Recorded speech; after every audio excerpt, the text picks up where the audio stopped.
the last session on fault tolerance in distributed systems.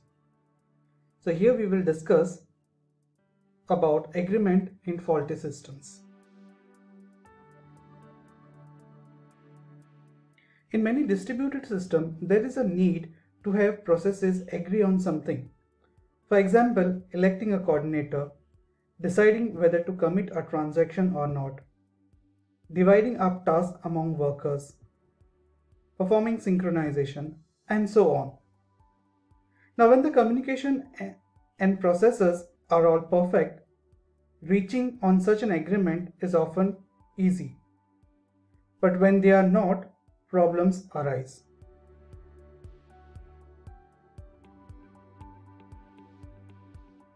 So basically, the general goal of distributed agreement algorithm is to have all the non-faulty processes reach consensus on some issue, and that too they have to do that within a finite number of steps.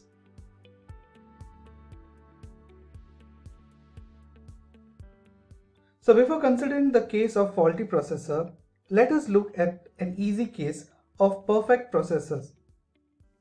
But the communication lines in this problem, that is the two generals problem, can lose messages. Now let's have a look at the two generals problem, also called as the two army problem.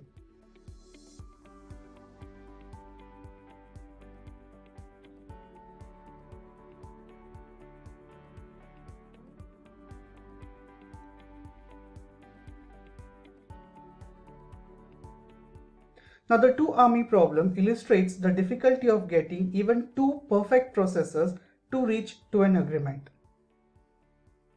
We have the Red Army with 5,000 troops and is encamped in a valley. And we have two blue armies, that is Blue Army 1 and Blue Army 2, which are encamped on the surrounding hillsides overlooking the valley.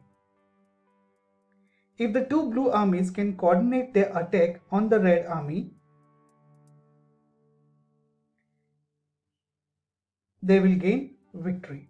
However, if either one attacks by itself, then it will be slaughtered, because as an individual, the troop size of Army 1 is 3,000, whereas the troop size of Red Army is 5,000. So Army 1 and Army 2 has to coordinate together to have an attack on the Red Army.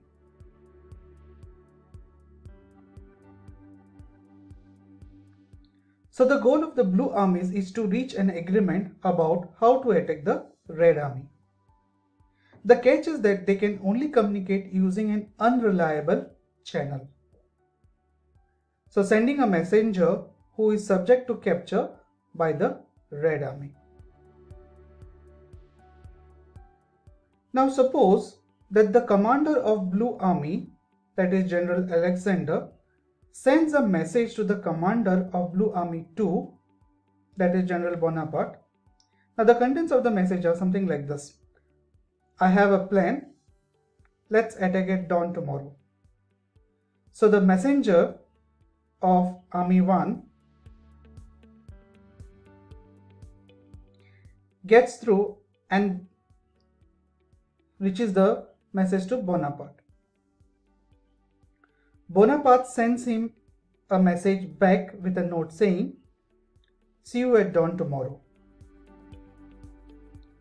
So the messenger who was sent by Alexander reaches to the base safely, deliver his messages, and then Alexander tells his troop to prepare for a battle tomorrow.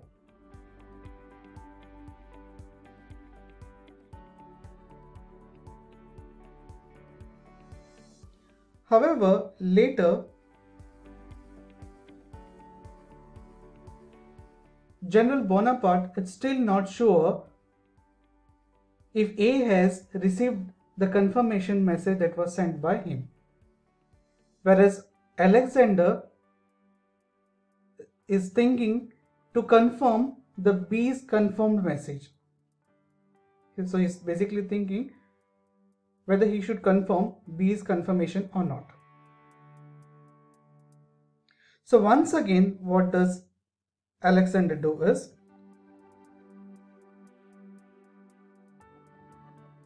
he sends a messenger, it gets through and delivers the acknowledgement to Bonaparte. But now Bonaparte worries that Alexander does not know if the acknowledgement got through.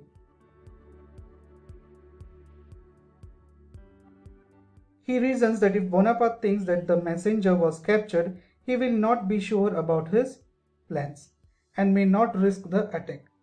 So what he does is he sends the messenger back again. So even if the messenger makes it through every time, it is easy to show that Alexander and Bonaparte will never reach an agreement, no matter how many acknowledgements they send to each other. So this was the two generals problem. Now let's have a look at some other problem which is called as the Byzantine's general problem. Now in this Byzantine's general problem, the communication between the processors is perfect, but now the problem is with the processors. So we assume in this particular problem that communication is done pairwise by a telephone and this communication is perfect. But there are M generals, or we can say that there are M of the generals are traitors or faulty.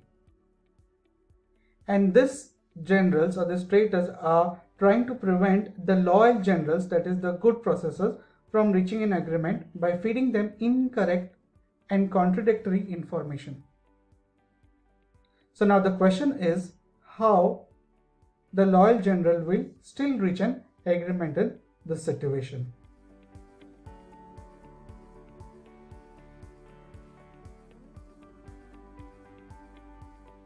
So now in this case, each general is assumed to know how many troops he has. So the goal of the problem is for the generals to exchange the troop strength so that at the end of the algorithm, each general has a vector of length n corresponding to all the armies.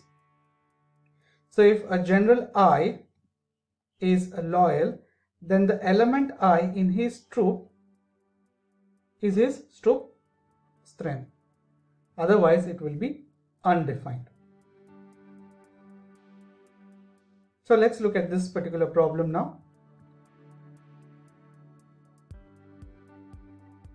So in this case we assume that there are n processors. So we assume that the value of n is 4 and m equals to 1, where m indicates a faulty processor. So basically this particular algorithm works in 4 steps. In step 1, each general sends a reliable message to every other general announcing the proper strength. So the loyal generals will always tell the truth, whereas the traitor may give a different value for every other processor.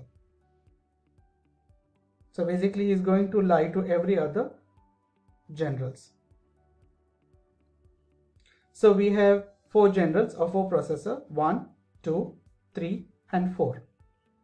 So in step 1, so we assume that this particular general is having 1000 troops, this is having 2000 troops, this is having 3000 troops and this is having 4000 troops. So the strength of army is 1000 here, 2000 here, 4000 here and 3000 here. So in step 1, the general 1 reports 1000 troops to all other generals. Similarly, 2 also sends its information to the other processors or other generals. The same way, 4 also sends its information to the other generals or the other processors. Now, in this case, we considered n to be 4 and m equals to 1, wherein m was the faulty processor. So we assume in this case 3 is a faulty processor. So this particular faulty processor does not give proper information to the other generals. So it gives different information to 1, different information to 2 and different information to 4. So the information sent by 3 to 1 is x, from 3 to 2 is y and 3 to 4 is Z. So different information is sent by this processor. So basically this faulty processor is lying about its strength. In step 2, the results of the announcement of step 1 are collected together in the form of vector. So basically general 1 has got information about itself, information about general 2, information about general 3 and information about general 4.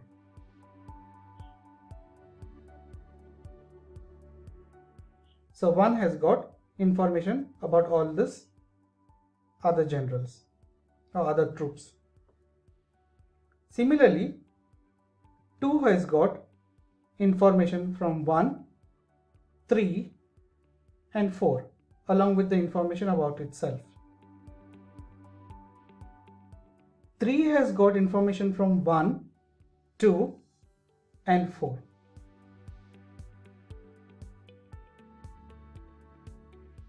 4 has got information from 2, 1 and 3. So it has got information that is 1, 2, Z and 4.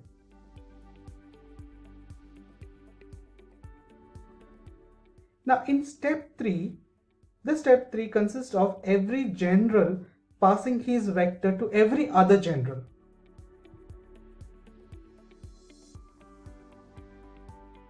So now in this case also the general 3 lies over here because general 3 is a faulty processor. So here it invents 12 new values, that is ranging from A to L. So general 1 has got information from general 2, general 3 and general 4. So general 2 has given information about the total troops. General 3, since it is a liar or a faulty processor, it gives some wrong information to general 1. And general 4 also gives this particular information to 1. Similarly, general 2 also has got information about all the other generals. So general 2 has got information from general 1, general 3 and general 4. So information from general 1 is this. Information from general 3, since it is a liar, it is giving some faulty information, and this is the information it has got from general 4. So we are not speaking about general 3 over here, but general 4. So general 4 also has got information from general 1, general 2 and general 3. So general 1 information is this, general 2 information is this, and general 3, since it is a liar, has given some different values. So this is what happens in step 3.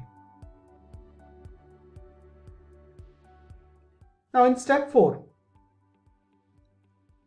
each general examines the ith element of each of the newly received vectors. If any value has a majority, then that value will be put into the result vector. If any value does not have a majority, then it will be marked as unknown. So let's look at step 4, what happens. So these were the vectors that 1 has received. This is what 2 has received and this is what 4 has received. So when we find the majority with respect to 1, you can see that the majority of 1 is 2 over here. Majority of 2 is also high. Majority of 4 is also high. So this is put into the result vector. Whereas with respect to Y, Z, A, B, C and D, there is no majority. Similarly, with respect to 2, we get 1, 2 and 4 with the majority. So this is also put into the result vector, whereas the other values are not into majority. So they are marked as unknown. Similarly, with respect to the 4th general, we have majority with respect to general 1, general 2 and general 4, and all the others are marked as unknown.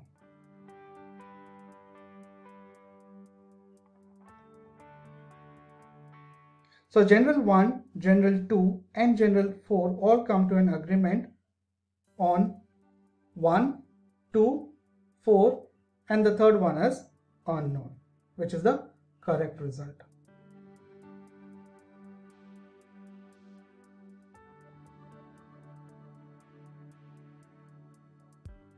So as we have already discussed, if no value has a majority, then the corresponding element in the result vector is marked as unknown. So by looking at the previous slide, we get to know that general 1, 2 and 4 all come in an agreement. So finally we have the correct result as 1, 2, unknown and 4. So even though the traitor tried to pass on some wrong information, it was not able to gum up the work. So in this way, the good processes come on agreement on faulty processes.